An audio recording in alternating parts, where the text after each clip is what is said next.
दिनांक 1 ऑगस्ट 2024 रोजी देशाच्या सुप्रीम कोर्टाने अनुसूचित जाती आरक्षण उपवर्गीकरणाचा निर्णय दिलेला आहे। त्या अनुषंगाने मातंग समाजासह ज्या उपेक्षित आणि वंचित जाती आहेत त्या महाराष्ट्रभर आंदोलन करत आहेत, मोर्चे करत आहेत।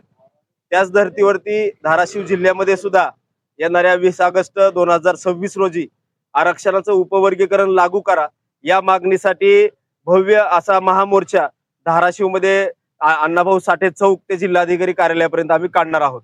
आणि प्रामुख्याने उस्मानाबाद जिल्हा धाराशिव जिल्ह्यामधील आटी तालुक्यामधून जास्तीत जास्त समाज बांधव या मोर्चामध्ये कशा पद्धतीने येईल त्या पद्धतीचं नियोजन आजच्या या जिल्हास्तरीय बैठकीमध्ये आम्ही केलेलं आहे। त्याचबरोबर मातंग समाज असेल, होलार समाज असेल, खाटीक समाज असेल, मेहतर समाज असेल, यासह ज्या उपेक्षित जाती आहेत त्या प्रत्येक जातीचे जे समाजाचे नेते आहेत, कार्यकर्ते आहेत, त्या समाज बांधवांशी आम्ही चर्चा केलेली आहे। त्या अनुषंगाने ते देखील या मोर्चामध्ये मोठ्या संख्येने सहभागी होणार आहेत। आणि उद्यापासून हँडबिल्स असतील, पॉम्पलेट असतील, त्या प्रत्येक गावामध्ये पोहोचवण्याची जबाबदारी आज आम्ही वाटप केलेली आहे। प्रत्येक ठिकाणामध्ये प्रत्येक गावामध्ये आज रोजी अण्णाभाऊ साठेंच्या जयंतीचा महोत्सव चालू आहे। त्या जयंती कमिटीचे जे प्रमुख पदाधिकारी आहेत त्यांच्यासोबत आमच्या बैठका उद्यापासून सुरू होणार आहेत।